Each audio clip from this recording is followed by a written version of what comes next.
Ya, proses peralihan kedua bayi yang tertukar akan melalui masa transisi selama 1 bulan ke depan. Untuk membahasnya sudah ada Kepala Dinas Sosial Kabupaten Bogor, Mustaqim. Selamat malam, Pak Mustaqim. Selamat malam Mbak Nien. Pak Mustaqim, salah satu tahapan dalam masa transisi bayi tertukar ini adalah penilaian atau proses assessment. Apa saja sih Pak yang nanti akan dilakukan oleh pihak Dinsos? Baik, terima kasih. Assalamualaikum warahmatullahi wabarakatuh. Selamat malam. Waalaikumsalam warahmatullahi wabarakatuh. Salam sejahtera untuk kita semua. Tahapan ini sesuai dengan hasil kesepakatan perdamaian yang dilakukan di ruang Polres, sehingga kami baru pagi tadi memang kita menyusun kembali instrumen. Jadi ada 8 poin. Instrumen ini pertama kita menyusun tim, Mbak. Kita bagi 2 tim. Penanggung jawabnya di samping saya ada Pak Solihin, PLT Sekretaris Dinas, dan nanti di tim evaluator itu subbagian prolab di Pak Rasdi.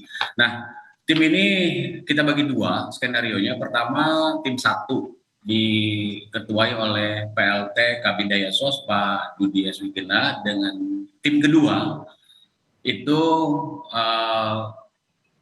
penanggung jawabnya adalah Kabin Resos Ibu Elvi. Apa saja yang boleh langsung ke tahapan Pak? Maksudnya apa saja Baik. kemudian akan jadi penilaian? Ini berurut. Karena poin penilaian itu pertama sekali adalah hak mereka tentang administrasi. Di sini kependudukannya yang kita dua-duanya kita cek. Lalu di situ ada kondisi lingkungan baik internal maupun eksternal. Lalu conditioning keluarga. Ini jumlah total ada 8, lalu pola adaptasi, pola asuh. Spesifik kita fokus kepada needs-nya, kebutuhan dan kebiasaan dari bayi dalam kesehariannya. Dari mulai contoh kita mandi pagi, bangunnya, makan siangnya. Ini sesuai standar dari mana Pak? Maksudnya kalau kebiasaan tentu kan ini beda rumah, beda pengasuhan, beda lagi begitu ya. Ini fokusnya kepada kebiasaan si anak atau ada standar terbaru? Begini Mbak, kita tadi sudah merumuskan karena kita juga ada beberapa tim dari mulai Sapi Peksos, lalu ada pendamping anak, LK3 kita rumuskan. Tapi hal ini kita hanya ingin mengetahui sehingga informasi yang dari tim 1 nanti kita tampung, lalu informasi dari tim 2 kita tampung, dan kita akan berikan informasi itu ke silang. Okay. Jadi saya jelaskan saja, tim 1 itu untuk di Nyonya D, tim 2-nya itu di Nyonya S. Nanti kami setelah hasil assessment ini kita kumpul kembali, lalu kita bahas.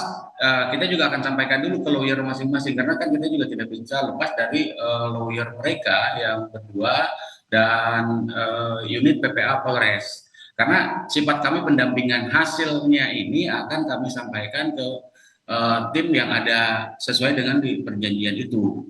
Jadi hasilnya kita sampaikan dan lawyernya ini akan mengetahui, sehingga kita sampaikan bahwa. Oke, jadi maaf saya potong Pak. Jadi artinya adalah ini masih assessment untuk melihat fokusnya adalah bagaimana lingkungan sebelumnya yang menjadi lingkungan yang paling familiar bagi kedua bayi begitu ya. Ini akan menjadi dasar bagi tahapan selanjutnya. Begitu kurang lebih ya. Baik, seperti itu. Hanya kita nanti menyampaikan dulu, kan ini kepada kedua orang tua, kepada orang tuanya, ke Nyonya D dan ke Nyonya S, kita sampaikan bahwa conditioning ini nanti seperti ini, sehingga mereka nanti tidak kaget kalau melihat sebuah conditioning. Anak-anaknya kan nanti ini kan ada proses endingnya, kan mereka kembali ke orang tua biologis Mbak. Tugas kami mengassessment dan tidak akan mempengaruhi apapun bagi conditioning di hasil perjanjian itu. Hanya kami memfasilitasi, memberikan gambaran-gambaran umum, ini yang didapatkan. Selain dari informasi mereka berdua saling berkomunikasi, karena kita juga sudah membuatkan grup percakapan. Didampingi lawyer ada di dalam, PPA-nya ada, Dinsosnya ada, dan di kedua belah pihak ada semua. Oke, ini kan kasus pertama, polisi menyebut ini adalah kasus pertama yang terjadi di Indonesia.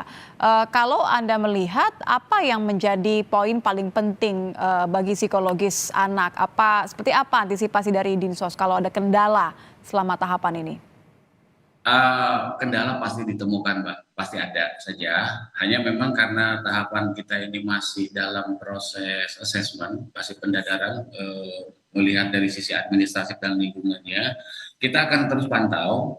Tapi jika memang ada kendala dalam proses, misalkan proses ini seperti waktu yang kurang, kita akan nanti diskusikan dan kita evaluasi. Karena di hari ke-31 dan 32 itu ada masa evaluasi secara menyeluruh, Mbak. Oke, jadi satu bulan kemudian evaluasi 2 hari. Kalau ada hal-hal yang harus dievaluasi, artinya ada kemungkinan masa transisi ini bisa diperpanjang, Pak? Bisa iya, bisa tidak. Oke, tergantung kebutuhan bagi kedua bayi artinya ya. Baik, baik, terima kasih sudah bergabung bersama kami di Kompas Malam, Kepala Dinas Sosial Kabupaten Bogor, Pak Mustaqim. Selamat malam, Pak. Selamat malam, terima kasih.